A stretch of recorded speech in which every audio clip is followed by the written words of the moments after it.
तुम्हें अभी की अभी सस्पेंड किया जाता है। दोस्तों, दरोगा बाजार में दुकानदारों से पैसे मांग रहा था, तभी एक आर्मी जवान ने उसे देख लिया। दोस्तों, सब कुछ रोज जैसा ही लग रहा था, लेकिन उसी भीड़ में दरोगा गुप्ता सिंह अपनी वसूली कर रहा था। उसके हाथ में मोटी रजिस्टर जैसी डायरी थी, जिसमें वह नाम लिखता और पैसे जेब में डालता जा रहा था। हर ठेले वाले की नजर डर और गुस्से से भरी थी, लेकिन कोई कुछ कहने की हिम्मत नहीं कर रहा था। गुप्ता सिंह के साथ 2 कांस्टेबल भी थे, जो उसे देखकर ठेले वालों पर और दबाव बना रहे थे। भीड़ में एक शख्स चुपचाप सब देख रहा था। आर्मी जवान रोहन छुट्टी पर आया हुआ था और अपने गांव से शहर में फल और सब्जियां लेने आया था। उसने देखा कि कैसे एक बुजुर्ग सब्जी वाले से दरोगा ने पैसे लिए। रोहन के चेहरे पर गुस्सा साफ झलक रहा था। वह वहीं खड़ा रहा, लेकिन मन ही मन सोच लिया कि अब तो दरोगा को सबक सिखाना है। अगले दिन सुबह रोहन जल्दी उठ गया। उसने एक ठेला किराए पर लिया और उसमें सब्जियां भरकर उसी बाजार में खड़ा हो गया। उसे पता था कि दरोगा गुप्ता रोज इस टाइम पर वसूली के लिए आता है। बाजार में लोग हैरान थे कि एक आर्मी जवान ठेला क्यों लगा रहा है और साधारण कपड़ों में, लेकिन रोहन किसी से बात नहीं कर रहा था। उसका चेहरा बिल्कुल सख्त था। करीब 1 घंटे बाद गुप्ता सिंह अपनी हमेशा की तरह अपनी अकड़ के साथ आया। उसके आते ही ठेले वाले इधर उधर भागने लगे। कुछ ने जल्दी से पैसे देकर पीछा छुड़ाया। जब गुप्ता रोहन के ठेले पर आया तो उसने बिना देखे ही हाथ आगे बढ़ाया। चल पैसे निकाल, रोहन ने ठंडे स्वर में कहा। पैसे किस बात का दरोगा साहब? गुप्ता पहले तो हैरान हुआ, फिर हंसने लगा। ओह, नया है क्या? लगता है आज ही आया है तू यहाँ देना, दरोगा ने कहा। चल पैसे निकाल, बड़ा आया। चल चल जल्दी कर, मुझे और किसी से भी पैसे लेने हैं। साहब मैं कोई पैसा नहीं दूंगा। गुप्ता का चेहरा तमतमा गया। उसने तुरंत रोहन का कॉलर पकड़ लिया और गुस्से में कहा, बहुत हीरो बन रहा है, पता है मैं कौन हूँ। तू चाहे जो भी हो, लेकिन मैं पैसे नहीं दूंगा। भीड़ इकट्ठा होने लगी। सब लोग चुपचाप देख रहे थे। गुप्ता सिंह ने गुस्से में रोहन को एक जोरदार थप्पड़ जड़ दिया। ठेला हिल गया और कुछ सब्जियां नीचे गिर पड़ी। भीड़ में सन्नाटा छा गया। किसी की हिम्मत नहीं थी कि बीच में आए। भीड़ में कानाफूसी शुरू हो गई थी। कुछ लोग मोबाइल से वीडियो बनाने लगे, लेकिन रोहन की आंखों में गुस्सा था। उसने धीरे धीरे अपना कॉलर छुड़ाया और कहा, दरोगा साहब, इसका बदला मैं जरूर लूंगा। जा तेरे जैसे बहुत आते हैं मेरे पास, तेरे से जो होता है कर ले। कई लोग फुसफुसा रहे थे कि रोहन ने जो किया वह सही था, लेकिन रोहन जानता था कि सिर्फ बाजार में भिड़ जाने से बात खत्म नहीं होगी। दरोगा गुप्ता सिंह को सबक सिखाना है और यह तभी होगा जब उसकी शिकायत दर्ज होगी। अगले दिन रोहन सीधा थाने पहुंचा। सुबह का वक्त था।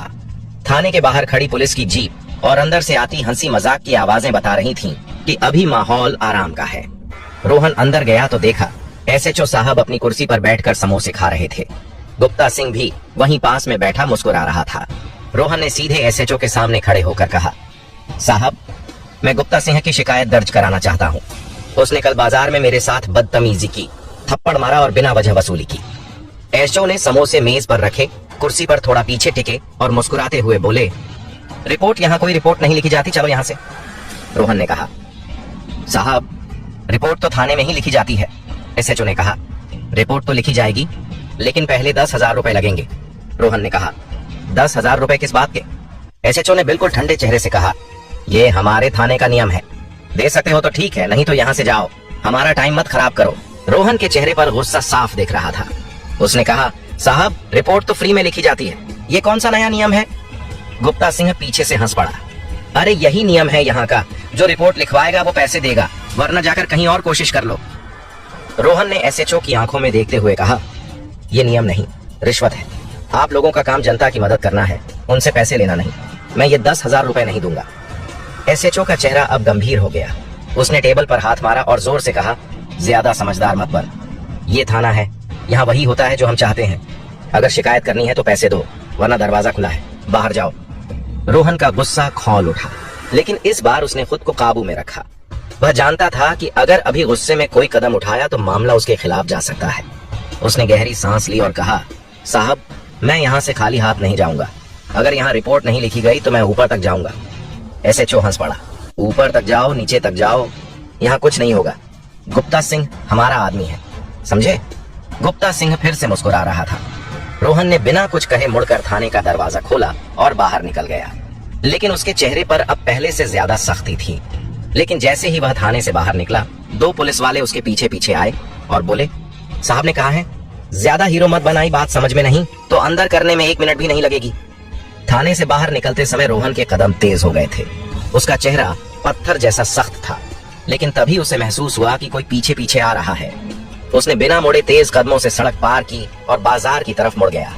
बाजार अभी भी लोगों से भरा था। सब्जी वाले अपनी दुकानें सजा रहे थे, ग्राहक मोल भाव कर रहे थे।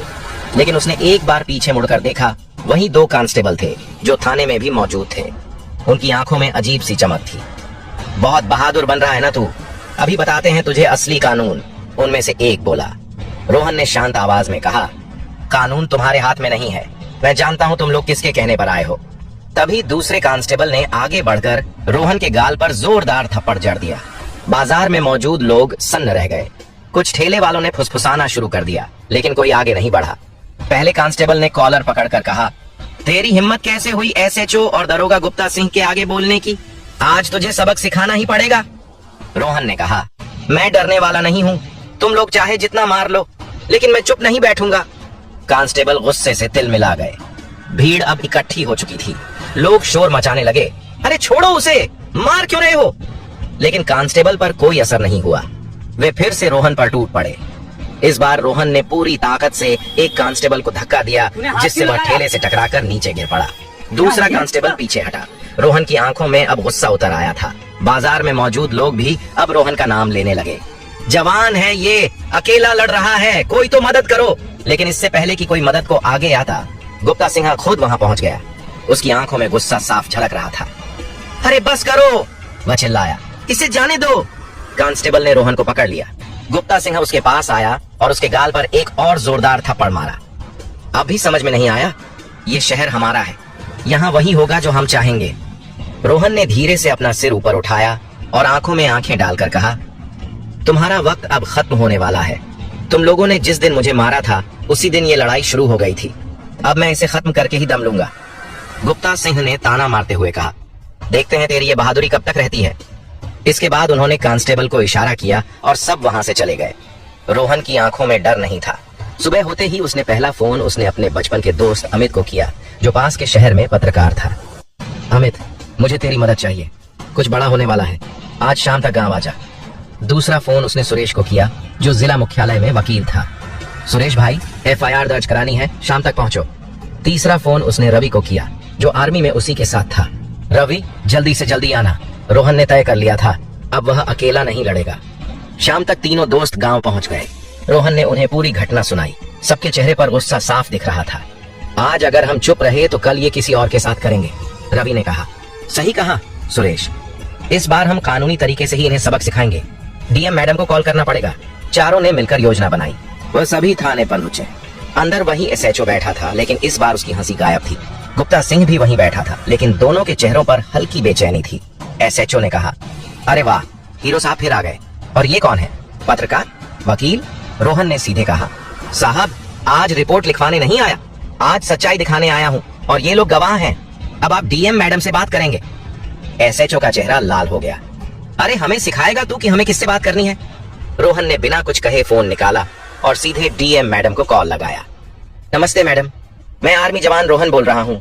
कल थाने में मेरे साथ मारपीट हुई, रिश्वत मांगी गई और आज बाजार में मुझे 2 कांस्टेबल ने मारा। एसएचओ और दरोगा गुप्ता सिंह इसमें शामिल हैं। हम सब अभी थाने में हैं, क्या आप आ सकती हैं?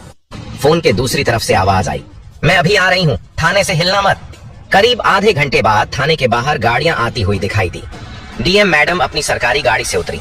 डीएम मैडम सीधी अंदर आई और बोली, कौन है रोहन? रोहन आगे बढ़ा, जी मैं। पूरी बात बताओ, डीएम मैडम ने आदेश दिया। रोहन ने शुरू से लेकर बाजार वाली घटना तक सब कुछ बताया। डीएम मैडम का चेहरा कड़क हो गया। उन्होंने एसएचओ और गुप्ता सिंह की ओर देखा। क्या ये सब सच है?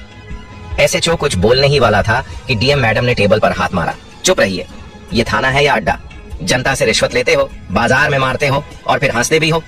गुप्ता सिंह पसीना पसीना हो गया। मैडम ये सब झूठ बोल रहा है, डीएम मैडम चिल्लाई। झूठ? वीडियो में साफ दिख रहा है कि तुम थप्पड़ मार रहे हो, क्या ये झूठ है? फिर उन्होंने महिला सब इंस्पेक्टर को आदेश दिया, अभी के अभी एसएचओ और दरोगा को सस्पेंड करो। तभी डीएम मैडम ने आदेश दिया, तुम्हें अभी की अभी सस्पेंड किया जाता है। दोस्तों, ये वीडियो केवल मनोरंजन के उद्देश्य से बनाई गई थी, ये कोई सच्ची घटना नहीं है। और हाँ दोस्तों, मुझे पूरी उम्मीद है कि यह वीडियो आपको जरूर पसंद आई होगी, इसलिए वीडियो के लिए एक लाइक तो बनता है। ऐसी ही और वीडियो देखने के लिए हमारे चैनल को सब्सक्राइब जरूर करें और वीडियो को अपने दोस्तों के साथ शेयर करना न भूलें। तो दोस्तों, मिलते हैं अगली वीडियो में एक नई कहानी के साथ।